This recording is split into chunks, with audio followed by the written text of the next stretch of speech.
Hi, everyone. Welcome back to the Silver Years. My name is DK, and I'm very happy to be here. And I humbly thank you for joining me today. As a reminder, the stories and anecdotes I share with you on this channel are here for your entertainment and consideration. Please take from them what helps you, what resonates with you, and discard the rest. If there's something I share that can support your personal growth and spiritual expansion, your sense of self and personal value, then it's all good. Now, I was struggling a bit trying to narrow down a topic to begin my channel with, and I decided my jump off point would be the notion of generational inheritance, since this touches everyone, regardless of age. If we are living within a physical body on this planet, we not only receive generational inheritance when we're born, we leave a generational inheritance behind as well, whether we acknowledge it or not. I think it's an important subject because so many of us living the silver years often ponder the kind of legacy we will leave behind. This topic is extremely multi layered, which really means one video won't do.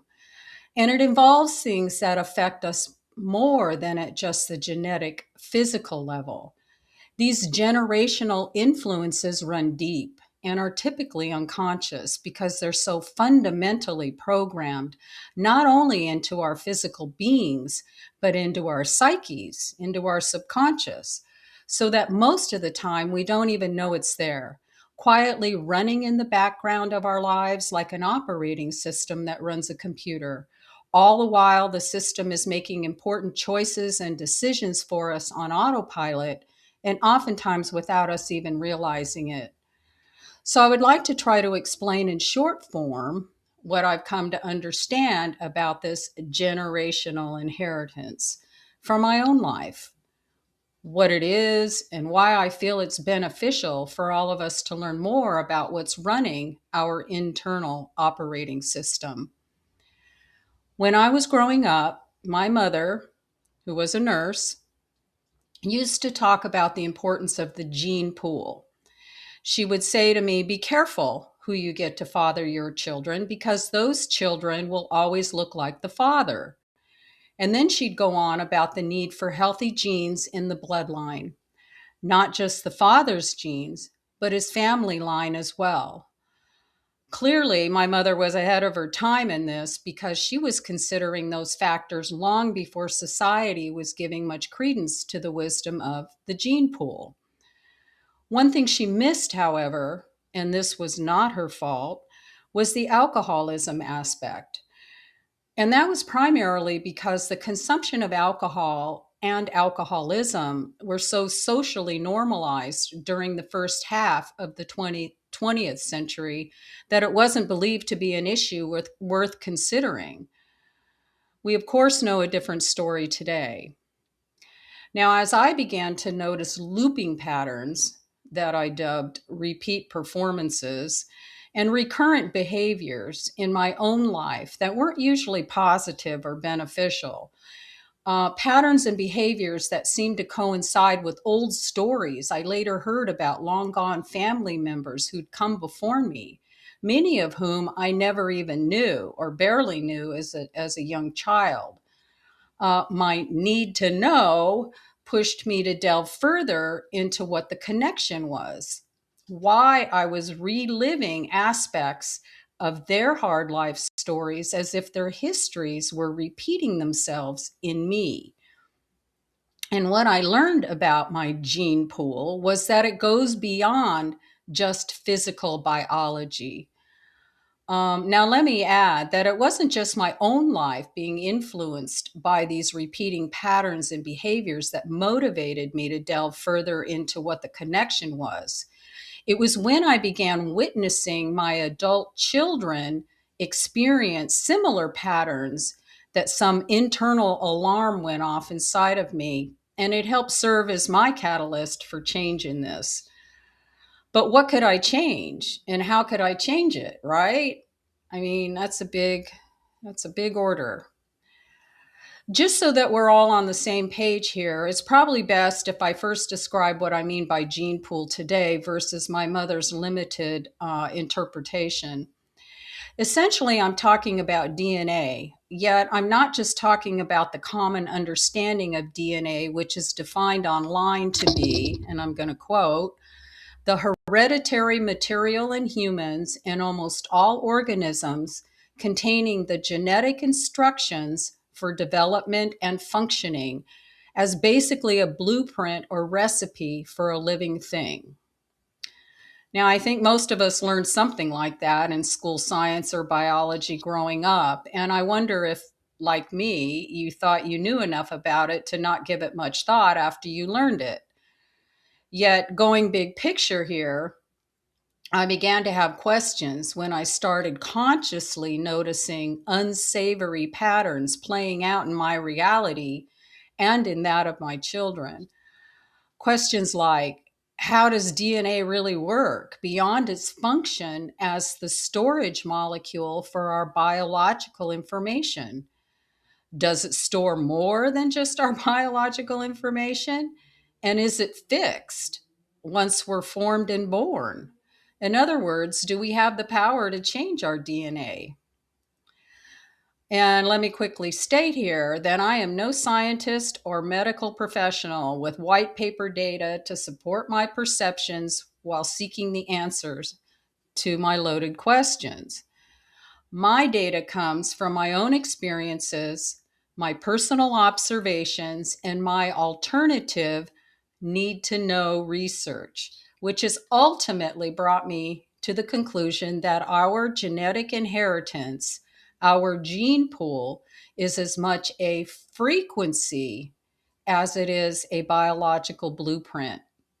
And simply put, frequency is vibration. Vibration that is comprised of oscillating waves of light particles that fluctuate and change without being bound by the constraints or the constraints of time as we know it. Oh, and frequency, we are learning, makes the universe. Frequency is everything, and everything is frequency. Why does it matter? You might ask, because I ask myself that too. It matters because the genetic memories or imprints, which are frequencies, we take from the vibrating DNA of our parents runs long and deep. It runs in the family, and family trees have deep roots. And this made me wonder just how far back these generational influences can go. And I've loosely concluded about seven generations, both backward and forward, beginning in this now moment. When we look at the influences of the seven generations that precede us, we're looking at 128 parental ancestors over a period of time covering 175 to 200 years. And each of these 128 ancestors has a life story that's become a foundational part of our story before we ever took our first breath. That's 128 different life stories tucked away in the vaults of our genetic memory without us ever being the wiser. And maybe that's where the wise young child who shows up in a family as the healer or a savant, and very different from all the others, gets its inner knowing from the old wisdom accumulated through its generational inheritance. Now, if this notion applies to the ancestors that preceded us, it would also apply to the lineage that follows us, which means that my life memories, my frequency story, will effectively be part of the genetic inheritance passed on to my future lineage throughout at least the next 7 generations. The frequencies of the family bloodlines works both ways without being bound by the constraints of time because frequencies are not linear. They are multidimensional and ever changing, and they are not governed by clocks and calendars like we are. Obviously, some ancestral stories are more influential in our lives than others. And it's not all bad either. Most of us have a rich and dynamic heritage that gifts us with unique ways of being in the world.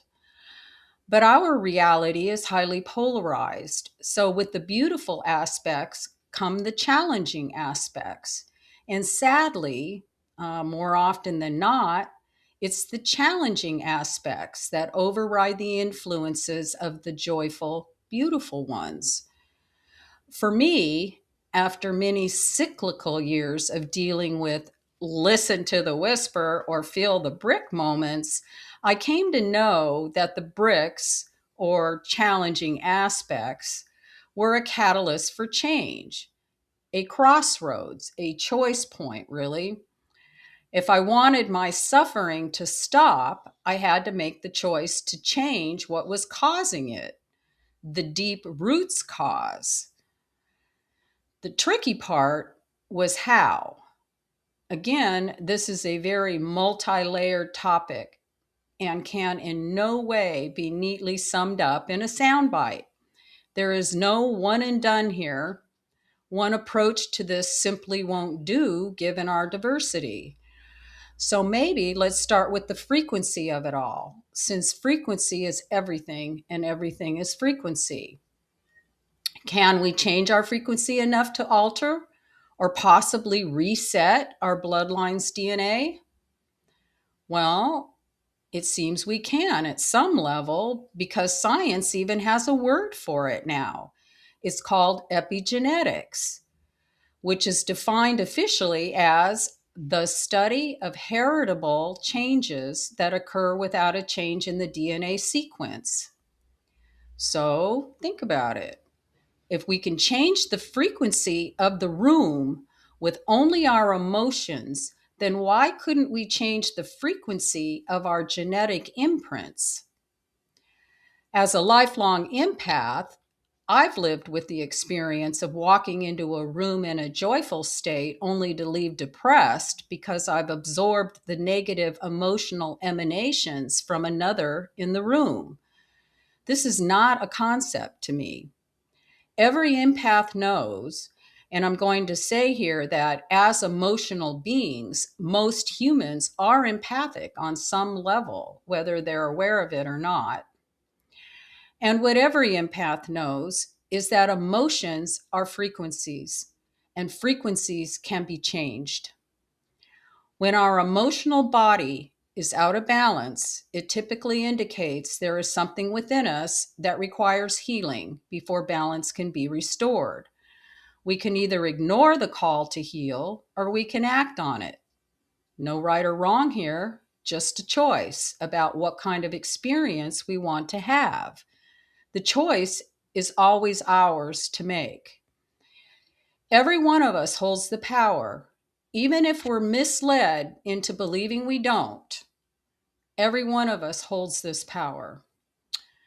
And it's never too late to change the frequency. It's never too late.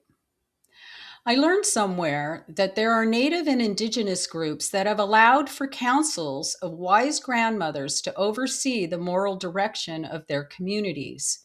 Councils that operate under the premise that if it isn't good for one, then it isn't good for all.